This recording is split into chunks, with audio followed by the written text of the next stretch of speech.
This is what my Minecraft world looked like 5 years ago. And this is what it looks like today.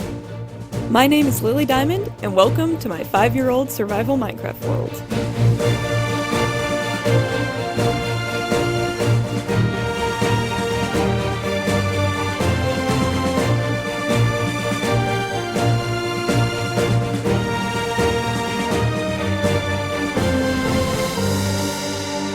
It all started in February 2020, when I opened up a server to my close friends.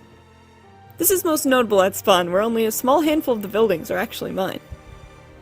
We all played on it together for a few months, updating the nether when 1.16 arrived. But as many servers do, it died off after a while. Every day, less and less people would start joining. However, I had fallen in love with the world. I put in the hours and built some incredible things. This is my first project.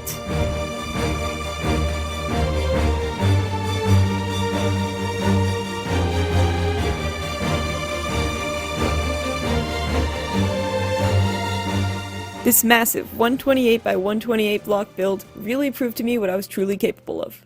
The first floor houses a large fog glass center and a custom-built sorting system, featuring some questionable redstone.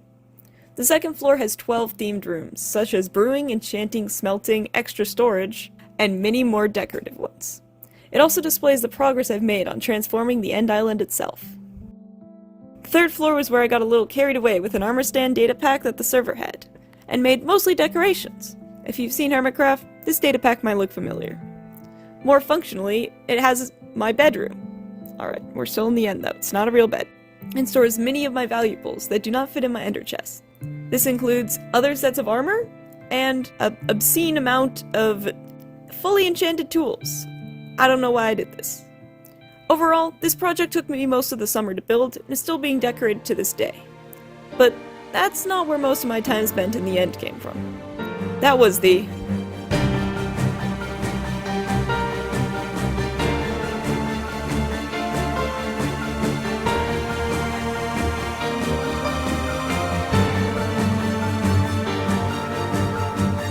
First off, you may notice a lack of towers.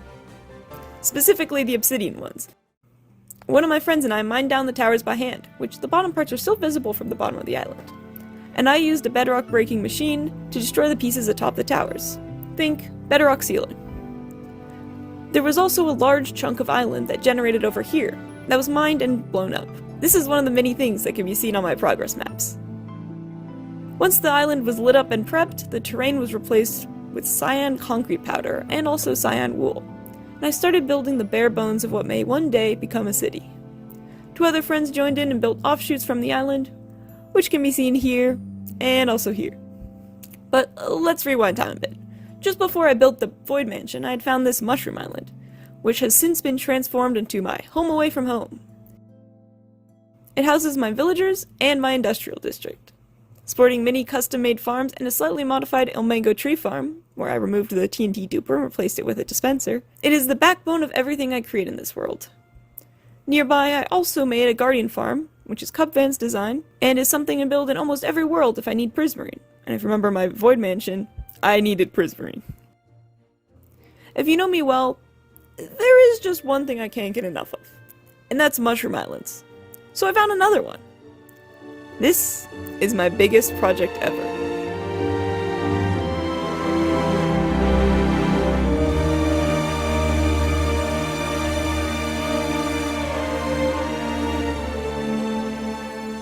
An area of the world dug down to Y10, just above bedrock, or where it used to be, and is the size of an entire map. 128 by 128.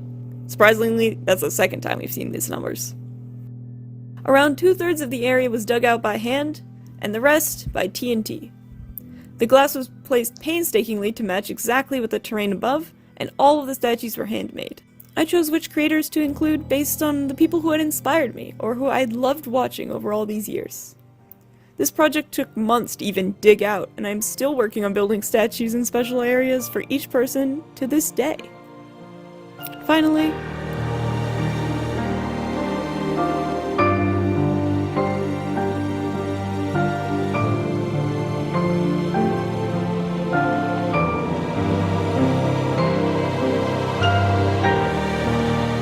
While currently unfinished, this project has been a blast. I needed a bee farm and thought that a monument would be pretty fun, as no hostile mobs that aren't guardians can spawn in it. And since there's no water, basically, it's like a second Mushroom Island.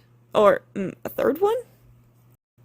Now there's one more thing I want to talk about, after going through all of my big projects, and that is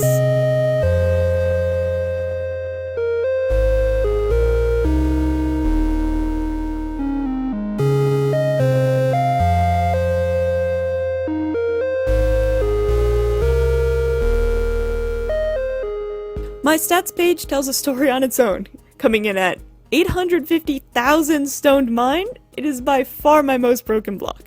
Sand and netherrack come in a not very close second, and dirt just barely beats out endstone.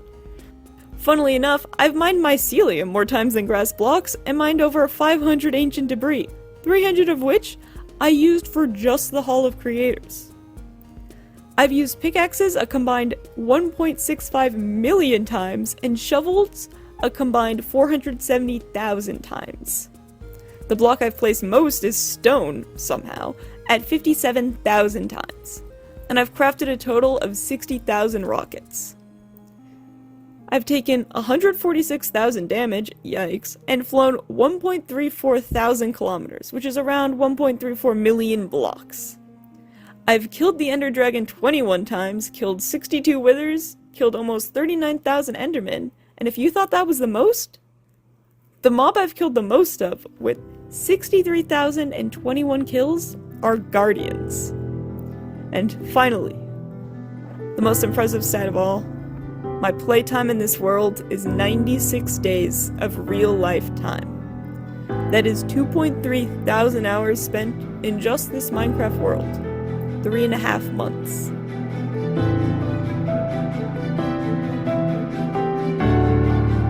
Thank you for watching. This has been Lily Diamond. Peace out. Hey everyone, just want to say something on the end card. We just hit 50 subscribers, which is amazing. And I've got a lot of Minecraft videos in the works, so if you're new here, consider subscribing. And let me know if you want a full Uncut World tour. There's so many cool places I couldn't show you in this video. Alright, it's getting a bit long now, so see ya!